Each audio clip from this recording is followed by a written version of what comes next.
Itulah Nahdlatul Ulama atau NU. Memiliki sekitar 85 juta anggota, menjadikan NU sebagai organisasi keagamaan terbesar dan berpengaruh di Indonesia.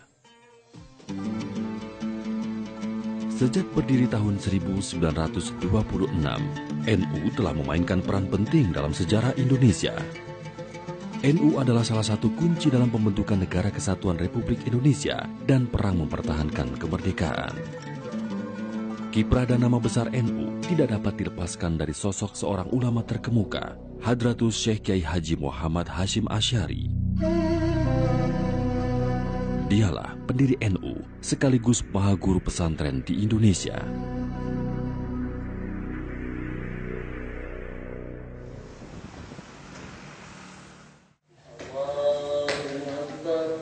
Di mata cucunya, Kiai Haji Salahuddin Wahid, Kiai Hasyim adalah sosok yang luar biasa. Seorang yang punya pengaruh besar ya, pengaruh yang bertahan. Ini sudah 60 tahun beliau meninggal, masih pengaruhnya luar biasa besarnya itu. Sosok yang penuh pengabdian, sosok yang diikuti oleh banyak orang, sosok yang luar biasa menurut saya.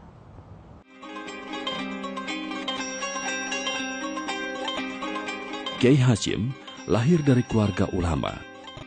Ayahnya Kiai Haji Asy'ari menikah dengan putri Kiai Haji Usman, pemilik pondok pesantren Gedang, Jombang. Di lingkungan pesantren Gedang inilah Kiai Hasyim dibesarkan hingga usianya 6 tahun. Pada usia 15 tahun, Hasyim muda pergi menuntut ilmu di berbagai pesantren di tanah Jawa. Di Jombang, Hasyim pernah mondok di pesantren Gedang, pesantren Keras, pesantren Wonorejo, dan pesantren Tambak Beras. Selanjutnya Hasyim memperdalam ilmu di luar Jombang.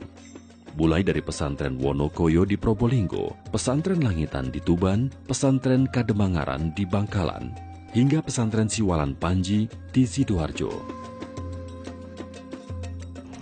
Kemudian beliau belajar juga ke Mekah, 2 kali beliau berangkat.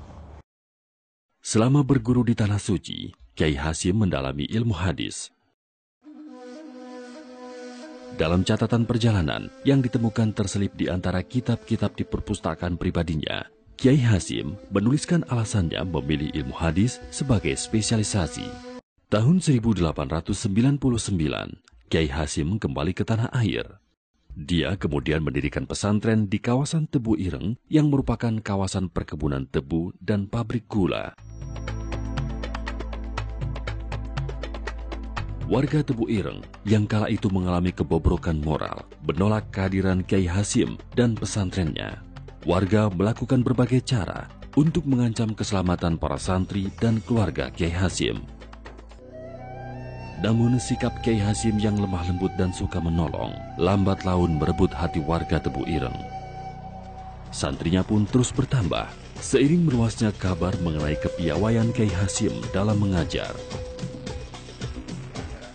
Sosok Kiai Hasyim sebagai guru yang berhati mulia, terus hidup dalam ingatan Kiai Haji Imam Tauhid, salah seorang santri Kiai Hasyim.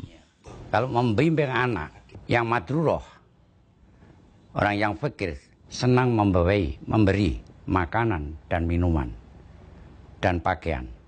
Itulah Kiai Hasyim. Kalau anak sakit, lapor kepala pondok, lantas lapor pada Kiai Hasyim, dibawa di rumah sakit sampai sembuh.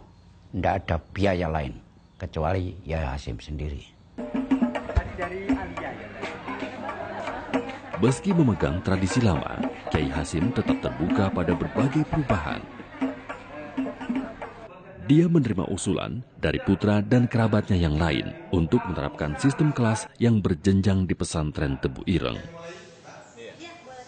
Kiai Hasyim juga menyetujui adanya pelajaran umum di luar pelajaran agama Islam yang sebelumnya tabu di kalangan pesantren, seperti matematika, geografi, bahasa Belanda, dan bahasa Inggris.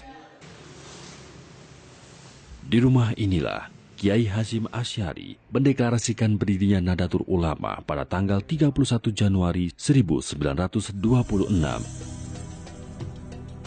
Bersama Kiai Hasim, sejumlah ulama tercatat pula sebagai pendiri NU. Di antaranya Kiai Abdul Wahab Hasbullah, Kiai Bisri Syamsuri, Kiai Ridwan, dan beberapa ulama lain. Jalannya organisasi NU dimotori oleh Kiai Wahab, sementara Kiai Hasim Asy'ari menjadi figur yang mengarahkan dan menyusun aturan dasar NU. Kiai Hasim menyusun Qonun Al-Asasi yang menjadi dasar ideologi NU hingga kini. Karisma dan pengaruh Kiai Hasim pula yang menjadi daya tarik bagi banyak orang untuk bergabung dengan NU. NU didirikan dengan menggunakan jaringan alumni pesantren Tebuireng yang ada di Indonesia, khususnya di Jawa. Nah, jaringan-jaringan inilah yang akhirnya kemudian menimbulkan cabang-cabang NU di berbagai tempat. Setelah menjadi Rois Am pertama Nahdlatul Ulama, pengaruh Kiai Hasim semakin meluas. Pemikiran dan pidatonya tidak hanya menjadi pegangan di kalangan pesantren, tapi juga bagi ulama dari kelompok lain.